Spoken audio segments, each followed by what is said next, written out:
Who needs Bystials to make Branded a good deck? I don't. And now because of this video, neither do you. What's up, Ocean? You got Matt here, and welcome to another amazing Yu-Gi-Oh video. Today we are covering one of the best decks in the format today, being Branded. But it's not the Branded that you know. We are preparing a Branded deck without Bystials. Why though? Well, this deck is still crazy strong, even though if you don't have access to the funds to be able to afford something like the Bystial Rebellion or Blazing Cartesia, which on their own are twice as expensive as the entirety of the deck I'm presenting to you guys today. And just trust me, this deck can still compete for top spots in competitive Yu-Gi-Oh today. So if you're excited for the video, then make sure to smash the like button, subscribe to the channel, and of course, if you want to see a combo guide, make sure to reach 40 likes on today's video. Let's go ahead and jump on into it. And we're back for the deck profile portion of the video, and I can say, guys, with a lot of confidence that this deck, even without all the cards from Photon Hypernova or a really high budget, is still absolutely amazing and can lead to a lot of success. I think it's a deck that's really easy to learn, but very hard to master, and that makes it good for a lot of new players. So let's go ahead and jump into it, starting off with 2 copies of Fallen of Albaz. This card is mandatory to play in the deck. You have to play at least 1, but I think that's incorrect. I think you have to play 2 copies in my mind. Some people play 3, I disagree. The reason why I disagree with 3 is because you need to make sure that you have a way to be able to get access to this card when you want it and not have it in your opening hand. Sometimes it's good to have because it can break some boards because you can fusion some with your opponent's field, which could be nice, but you have to discard a card for that. It could be annoying. It's a cost to discard too, so there's a lot of problems with that. I do think though that Albaz has to be played at 2 copies for that reason, so you don't see it in your opening hand, but also so you don't lose it if your opponent decides to get rid of it by banishing it face down or something like that by a Cashier card. Moving on though, it's going to be the best starter in the deck, and it's going to be not actually a Luber. It's going to be 3 copies of Keeper of Dragon Magic. This card comes in the structure deck for the Albaz Strike structure deck. And by the way, most of the cards in this deck you're going to be able to get from the structure deck here. There's very few cards you need to pick up elsewhere. But again, you will have to get some cards from TCG Player. But the whole deck, by the way, is about $75 US, which is really good. Keeper of Dragon Magic is the best starter in the deck in my mind because it can get you to many different cards. Most notably, it can get you to Instant Fusion, which is an amazing tech choice to have in the deck for a couple of reasons. You can either use it as an interruption if you decide to play something like the Millennium Eyes Restrict. You can also use it as a way to get into an extender, which we're going to be playing in this deck. The real reason why this card is so amazing is because it's not only a starter, but it's an extender for you as well. If you're in a situation where you have a card that's in your graveyard that is listed on the fusion materials of a fusion monster in your extra deck, you can reveal that fusion monster and then set that card from your graveyard to your side of the field, which is so good to extend your plays and very important to this type of strategy. I think it's absolutely amazing. We're then going to play not 3 copies, but 2 copies of Aluber, the Jester of Despia. Why am I not playing 3 copies of this card here? This card is so valuable. Well, this card here was really good in the strategy originally. I do think now though that because we're playing Keeper of Dragon Magic, you don't need to play the full 3 copies. You already have 3 starters in Keeper of Dragon Magic. You have your copies of Branded Opening. You have your Branded Fusions. You have so many cards that you need, and I feel like the Luber just doesn't do enough on its own. Well, I want to kind of shorten the Despia engine as much as I can without making it so that it's not all there. So that's why we have 2 copies of the Aluber, the Jester of Despia, in its shiny Prismatic Secret Rare that the glare is kind of messing up. But we're also going to play the 1 copy of Despian Tragedy. I was playing 2 copies for the longest time, but I've gone down to 1 because I want to shrink the deck, shrink the engine down so I can fit other cards in the deck. Despian Tragedy is really good because when it is sent to the graveyard by card effect, you can add, or sent to the graveyard by card effect, or banished by card effect, excuse me, you can also search your deck for a Despia monster and add it to your hand, like in this case, a Luber, or a copy of Ad Libitum of Despia. Now, Tragedy also has a second effect where if it's in the graveyard, you can banish it to target a branded spell or trap in your graveyard and set it to your side of the field, which is really strong. At the same time though, Ad Libitum is a really good card too to pick off a branded Despian Tragedy, excuse me. The main thing with the Despian Tragedy is you can only use 1 effect per turn and only once that turn. So you do have to figure out which one you want to do, but it is still really solid to recycle certain cards in your deck. As for Ad Libitum, the reason that I play Ad Libitum is because it can recur a lot of your resources. If you're in a situation where you're about to get your board evenly, you can go ahead and like Branded in red to bring back Ad Libitum of Despia, or use it once already in your hand, and then Fusion Summon, and then the evenly will resolve, and then you can use the Ad Libitum second effect to be able to summon back a fusion monster from your graveyard or banish them to your side of the field, which is absolutely incredible. This card will trigger if it is fusion summoned from the hand or field, and if it is sent to the graveyard or banished by that fusion summon effect, which is really strong. Just an absolute must play, I think, in the deck. Allows you to insulate a bit of protection from cards like Evenly, which are so strong against this strategy, since it doesn't put up many negates at all. We're then going to play a small Predaplant engine, which is my favorite engine to run in this deck. We're going to run the 1 Bipless we're going to run 2 Bufulika, which I'll talk about for now, and then I'll go into the other cards. So Bystials is fantastic. Basically, this card allows you to special summon itself from your graveyard to your side of the field, as long as you basically have a predator counter on the field, which is really, really strong. This deck doesn't do a lot of sending up predator counters, but it is still nice to have nonetheless. And this card is sent to the graveyard, not for cost, not for card effect, for any of them, which is really important to note. You can add a predator plant monster from your deck to your hand except itself, which is very, very good. The card we're going to be getting most of the time is going to be Predaplant Bufulika. This card, Bufulikula, excuse me, that's how it's pronounced. This card here is basically going to be a extra polymerization for you, which is really nice. It's a polymerization for dark monsters, and the deck is basically all dark monsters, in the extra deck at least. So it's a really solid card that is searchable through the effects of Bystials to be able to special summon, or scale rather, to then special summon cards. Special summon monsters from the extra deck using cards in your hand or field as fusion material, as long as it's a dark monster. It is still really, really good. It has effects when it's like fusion summoned and on the field and stuff like that, but it's not really that important at all. Really, you're using it for an extra fusion summon that is recurable every single turn. Next up though, we're going to be going with the 1 copy of the Darlington Cobra and the 1 copy of Stay Sailor Romarin. So Darlington Cobra is part of, not your end board, but a part of your combo to get you access to a card like Branded Fusion. It can get you Super Poly and some builds that play it, but in this case here, it is going to be getting us most of the time a Branded Fusion or a copy of just regular polymerization. Now, Darlington Cobra only activates this effect if it is special summoned from the deck or from the effect of a Predaplant monster. It could be from the deck, hand, graveyard, wherever, as long as it's from a Predaplant monster. That is what is important to trigger its effect. And Stay Sailor Romarin is important because it is a light monster, which is good, but it allows you to then dump a copy of a Bystials. If you want to be in a situation where you don't want to make Lubellion, you want to make something like Albion, you have to dump a light monster off the effect of Branded Fusion. So instead of dumping the Bystials, you dump the Romarin, and then you can, in the new chain, dump the Bystials, which is really, really good, of course. So yeah, that's going to be our little engine for the Predaplant portion of the deck. We're then playing 3 copies of Edge Imp Chain. There's a lot going on in this deck, but it all works out really, really well. The reason we're playing 3 copies of Edge Imp Chain is because this deck requires resources, and a lot of them. You have to make sure you have the ability to keep your hand full to be able to do these fusion summons, because you're not going for cards that are going to have high impact immediately. They're cards that have a longer impact over the course of the game, which is very, very important. The effect that's important on this card is going to be that you can add a Frightfur card from your deck to your hand if this card is sent to the graveyard from your hand or your side of the field, which is so important. It is a once per turn, and the reason why that's big is because it gets you access to Frightfur Patchwork, which can get you to then 2 more cards, being a copy of Edge Imp Chain and a copy of Polymerization. So then you have 2 cards in your hand for basically the price of 1, which is very, very important. Just keeps your hand full and fresh for discards, for fusion materials, for all those things. Extremely, extremely important. Now we have a couple of 1-ofs here that we play in the deck to kind of boost consistency and raise the ceiling of the deck. We're going to be playing the 1 copy of Albion, the Shrouded Dragon, and 1 copy of Ra's Disciple. Now, why on earth am I doing Ra's Disciple over Gimmick Puppet, the Nightmare one? Because that card is really expensive. You don't need to play that card to have a more budget version of the deck. You really don't. Ra's Disciple does the trick really, really well. This card here can be sent to the graveyard and can kind of stop the shenanigans that it would cause if it's sent to the graveyard by a card like Dark Hole, or if it's Econ, enemy controller, that just would tribute this card and take a card you control. That's a big deal. A card like the Forbidden Droplets, whatever it might be. There's all these kinds of cards that can be really, really annoying. So having access to a card like Gimmick Puppet Nightmare is a bit better, but for right now, I do think that Ra's Disciple definitely has a home in it, especially in a budget build, because it's like 50 cents the card.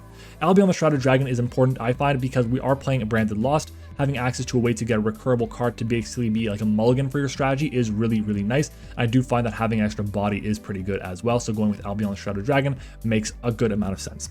We're then going to be playing 3 hand traps in the form of Ash Blossom and Joyous Spring. This is where we're going to be getting to our second adjustment in the list. Now, I mentioned that you can be playing, instead of the Ra's Disciple, you can play the Gimmick Puppet Nightmare. I would say that, of course, over the copies of Ash Blossom, I think right now a better hand trap is actually going to be the Infinite Impermanence.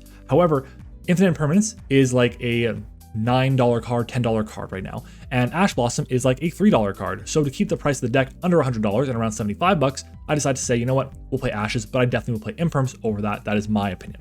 Next up though, we're going to get into our spells. There are a lot of them. We're going to go with 3 copies of the Heart and Soul of the deck, Branded Fusion. If this card gets limited or banned, the deck will become basically unplayable. I think they will not ban or limit this card. I think they'll ban and limit cards around it, which is, I think, a bit more of a smart decision. So Branded Fusion is crazy. Basically, you can fusion summon a Monster Dimension Spawn of Albaz from your extra deck by using materials from your hand or field or deck, excuse me, and you send them to the graveyard for that effect, which is absolutely incredible because it triggers so many different cards. It triggers cards like your Despian Tragedy, it triggers cards like your Roamin or your Bystials. You have all these cards you can trigger off of Branded Fusion, and it really gets your engine going. This is the heart and soul of the deck.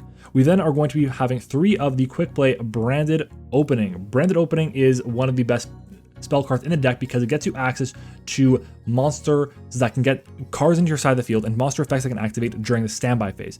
If you go draw phase, pick up a card, or draw phase, you start the game, standby phase, Branded Opening, your opponent can't go for certain hand traps against you during that time because the effects only activate, or the effect's not activated during the main phase, which is important to note. So Branded Opening for effect, not for cost, that is important to note, will make you discard a card to special summon a Despia monster from your deck. It also has a second effect, which is really relevant as well, where if a fusion monster would be destroyed, you can basically banish this card from your graveyard instead, and you can only use each effect of Branded Opening once per turn. Very, very important. I'd rather play 3 copies of Opening and 2 copies of Aluber rather than 2 and 3, because this is the card here that we are sending off of the Albion a lot of the time for the protection effect that I find is really important in today's meta.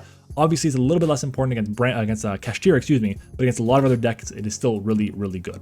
Next up is going to be a couple of one-ofs here. We have the 1 copy of Branded Lost, the 1 branded in red, and the 1 Instant Fusion. Now, Instant Fusion is what we use to get off of our Keeper of Dragon Magic most of the time, because you're going to be able to get this card to get into a Predaplant Ambulomades, to be able to get the rest of your Predaplant engine going, thin your deck out, build card economy, and then be able to just do amazing things on your turn. Branded in red is absolutely critical for the strategy. You really, really need this card. This card will allow you to have some support against cards like Evenly Matched. It'll give you fusions on your opponent's turn. It's an incredibly important card. Branded Loss is not as important in this specific strategy as it would be in the Bystial version, so I understand if you want to cut this card and the Albion by extension. But I do find that this card allowing you to have protection for your Branded Fusion is so important, because if you have Branded Fusion in hand and you get to summon out your Aluber and you can get some Branded Lost, you're basically protecting your plays from there, which is so incredibly important. At the same time, you are able to search for a card that mentions Fallen of Albaz from your deck to your hand when you make a fusion summon, which is so strong. Next is going to be 2 copies of Frightful Patchwork. I played 2 copies of this card because I don't think I need a third. A lot of the time you're kind of cycling through these cards in a way that you're going to have an odd number in your deck. You want to have these 2 copies here so that you can discard cards. You have Edge and Chain in your hand, which I think you really want to see for a lot of your discard effects and get you that advantage. Then you can get to Frightful Patchwork. You need to make sure that you have access to polymerizations in your deck and the Edge and Chain to be able to resolve the effect of Frightful Patchwork, because it says add 1 Edge and Chain and 1 polymerization from deck to your hand. You have to do both of them. You can't do one or the other. Next up, though, we have the 2 copies of Polymerization. You have to play these 2 cards for the effect of the Frightful Patchwork. I also think that it's just a good card to have in this deck, because if you're fusion something from your hand, you can trigger your Despia monsters. If you're fusion something from the field, same deal. There's a lot of good things you can do with Polymerization, and I just think in general it's a solid card to have access to, even though it is just a very old and generic card.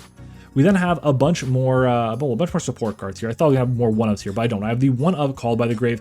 This is our only interruption to Ash Blossom, unfortunately, in this deck. It's tough to have unless you have Branded Lost on the field, because your Branded Fusion is very susceptible to that. A lot of people are playing cards like Crossout Designator. That card is pretty expensive. We can't afford to play it. A lot of people are playing cards like Millennium Eyes of Restrict, which we cannot play. It's a bit too expensive. So we want to make sure we have other options here as well. So we're going to go ahead and jump into our Dark Ruler No More as another card here as a going second card. Now, Dark Ruler No More is a fine card to have. One of the matchups I felt like I've struggled with personally has been Sprite. Sprite is a little annoying, and I feel like having Dark Ruler No More just helps us get the job done against that. But again, I would probably play cards like Crossout if we had access to a higher budget for this deck. And then we have the 2 traps in the strategy. We have our Branded Expulsion and our Branded Banishment. These cards are both absolutely incredible. Branded Expulsion essentially lets you tribute a fusion monster and target 2 non-fusion monsters in your graveyard or banish zone, and then special summon them to your side of the field or to your opponent's side of the field. If the card that you tributed was a fusion monster that mentions Fallen of Albaz on it as like a material, then you can summon both of them to your side of the field, and if not, then you summon 1 to yours, 1 to your opponent. That's so good, because if you give your opponent a copy of the Ra's Disciple or the Gimmick Puppet Nightmare or whatever the case might be, then that is so good because it starts locking your opponent out of the game.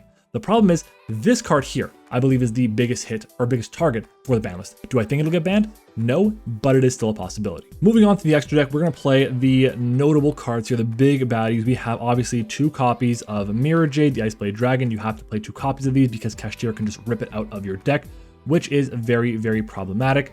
We then have, of course, 2 copies of Albion the Branded Dragon. You have to play 2 copies of this because, of course, it could be ripped out of your extra deck by Kashtira, but you also want this card to be sent to the graveyard a few times through the effect of Mirror Jade or whatever the case might be, because if it's sent to the graveyard, then you're able to, at the end phase, set a branded spell or trap from your deck, which is how you get to choose your branded expulsion to lock your opponent out, or you can add it to your hand as well. We then are playing, of course, 2 copies of Lubellion the Searing Dragon. You have to play 2 copies of these because if it gets taken out of your extra deck by a card like, any of the Kashtira cards or Diablosis or whatever the case might be, then that could be problematic. So you have to play 2 copies. This is basically your fusion material. It's going to be Albaz and a Dark Monster. You discard a card for cost to fusion summon using monsters that are in the field, hand, or graveyard, or Banish Zone. Hand, field, graveyard, or Banish Zone, I believe it is. And then you can shuffle them back into the deck to fusion summon, which is so good because this and the Albaz gets you to Mirror Jade, which is really good. That's not the optimal way to play the deck anymore, but it is still a decent play that can have a lot of utility in the format today.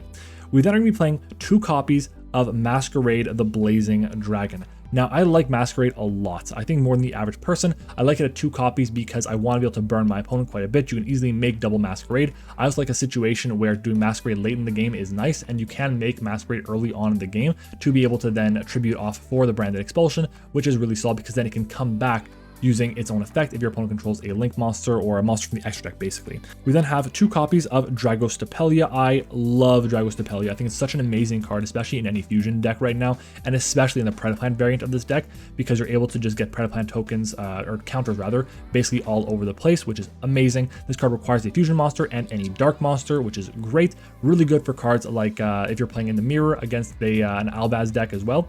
So you can just normal Albaz, discard a card for cost, and then fusion them with their like Mirror Jade or whatever into Dragostapelia, which is really, really strong. This card offers you a way to get tokens on the board, not tokens, counters on the board for effect negation. This is the main form of like effect negation out of your extra deck, so it's pretty important there. Our next card is going to be the one Predaplant Amulomades. This card is massively important for the deck, as I realize the glare is really bad on this card here, on this side over here. I apologize for that, but basically the main point of this is going to be to summon off instant fusion. You can summon it in rare situations if your hand is really bricky with cards like, let's say you have the Frog or something like that, the Bufalica, and then 2 other Predaplants, or you have Polymerization, 2 Predaplants, you can get to this, which can kind of get your ball rolling to get you to Darlington Cobra, which is nice. We then have the one Despian Queritus. I think this is a bit better than Despian Proskinion because this one here only requires 1 other material. It doesn't have to be 2 materials like the Proskinion. It requires a Despian monster with a light or a dark monster. It can make all non-level 8 or higher fusions attack 0 as long as you're in the main phase. You can use that effect as a quick effect, which is nice. It's a little sticky because when it leaves the field by opponent's card effect, you can summon from your deck a Despian monster or a Fallen of Albaz, which can kind of get the ball rolling again for your plays. So I do like that a lot. We then have the most expensive card in the deck by a wide margin, being the one Alba Lenitus the Abyss Dragon. Now, I do think that for this variant here, you want to have access to this card here because it allows you to basically get a couple cards in graveyard to activate their effects, but it also is a card you're going to reveal for the Keeper of Dragon Magic a lot of the time too. Now, it is a solid card. It allows you to attack multiple times depending on the amount of dragons used for its material. It requires Albaz and any dragon monsters or any number of dragon monsters, and it's basically a contact fusion. So if Albaz has been set face down and you have Keeper of Dragon Magic, which is a dragon, you can use that. Or you can use Albion with the Albaz and send it to the graveyard to then have your Alba Lenitus, which will trigger your Albion, or your Albion in the graveyard as well. We then are unfortunately going to proxy a card here because I can't find my Guardian Chimera, but this is going to be Guardian Chimera here. This card is incredible for strategy. You have to have access to it. It is a great way to pop cards and draw cards and refill your resources. It is really good and has ways to protection as well if you have Polymerization in your graveyard. So I would say that you desperately need to have a copy of the Guardian Chimera. I just can't find mine, unfortunately, so I'll put a picture up over it. Next up, the final card is going to be a way we get over certain Towers types cards. It's going to be Starving Venom Fusion Dragon. Now, this card here, I have a love-hate relationship with. I think it's a solid card. I do think that's better when you're playing Super Poly in the deck, which we are not.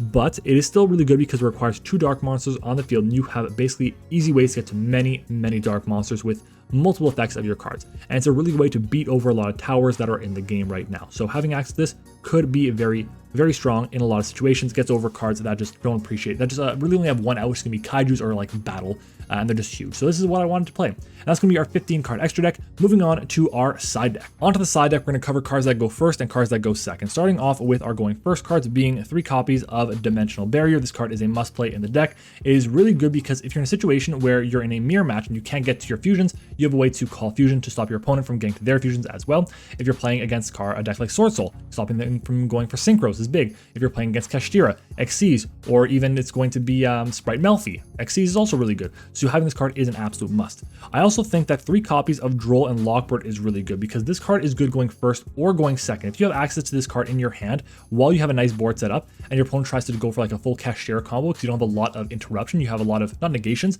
but like disruptions in terms of like banishes or removals of fusion effects. A lot of those cards aren't light or darks, so you want to have a way to kind of shut down their turn, and having Droll and Lockbird can do that because they go for the Pressure Planet Wraithsoth. They can add a Kashtira monster, you slap down a Droll, and now they can't really add any of their cards, which is detrimental to their strategy. We then are going to be rocking out with our going second cards, including 3 copies of Cosmic Cyclone and the 1 copy of Harpy's Feather Duster. Now, why do I have these cards here? The reason I have Cosmic Cyclone over a card like Twin Twister specifically is because we need the card economy in our hand. Going for a 2 for 2 is great and everything, but you really want to use Cosmic Cyclone to target specific cards. Your opponent goes for Anti-Spell Fragrance, slap down a Cosmic Cyclone, take the 1000 damage, it's fine, then move on with your plays. You really don't want to have that happen because that card, Anti-Spell Fragrance, can shut down your entire strategy.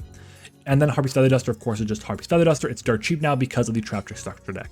Then we have another card reprinted in the Trap Trick Structure deck, being 3 copies of Evenly Matched. This card I think is a must play. I think everyone should own this card now. It's about $4 or $5 now on TCG Player, which is great. You're getting a super rare version as well, which will just go up in value over time. I think this card is a must have for every single player in the game. It's just an absolute no-brainer of a card to have.